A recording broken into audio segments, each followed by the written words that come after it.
Alright, I'm in here playing with my banjos again today, and I'll tell you what I'm doing. This Stromberg has a head on it that isn't deep enough, and what I mean by that is that I special ordered a head for this thing. It took 6 or 9 months for it to get here.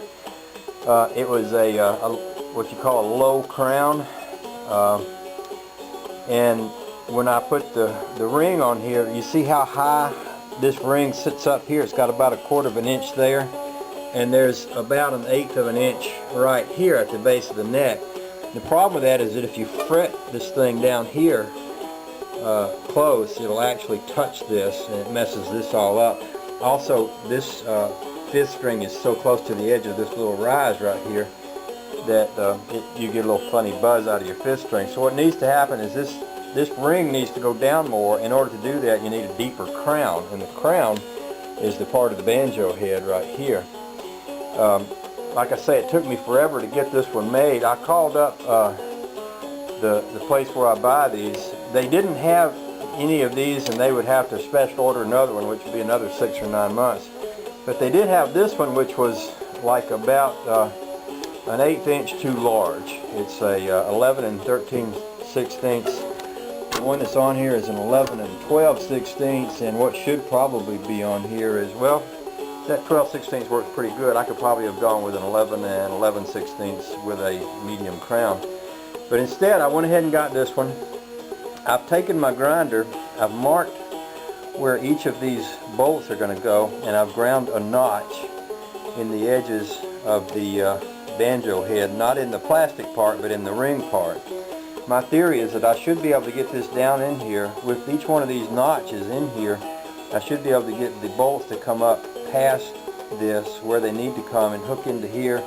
The ring will sit very tight on the top of this ring, but it will still fit, and it will pull this down, and it will pull it down, I believe, deep enough so that that will sit on there where it should. I just marked each one of these, took them out to the garage, cut the notch in them, brought them back in to look at them and test them. Some of them are a little off, like this one. I can see it's a little off. And sometimes it just has to do with the way the thing is set in here too. You know, you have to kind of look at it.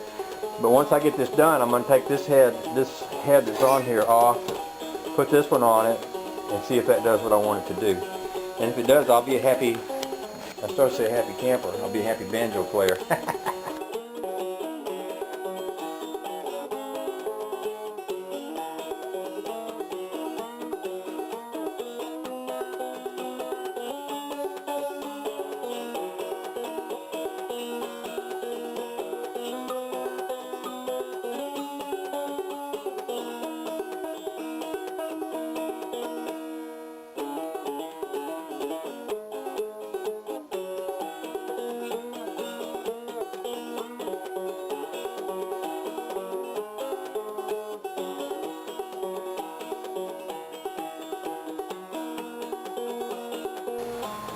Okay, I got this thing finished, and I completely like it. I was successful in getting the head mounted in such a way that it lowered this ring so that it's not in the way anymore.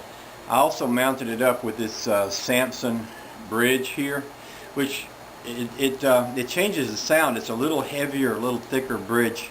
Originally I had a regular kind of a standard little maple bridge on there. The thing had it sounded great, but it's so clear and so crisp that it almost sounded almost too clear and crisp. So I put this Samson bridge on there, which kind of deepens the sound of it a little bit. And I completely, I don't know why I can't seem to find the right angle here. I completely love the banjo. I love the change in the head. I love the way it sounds.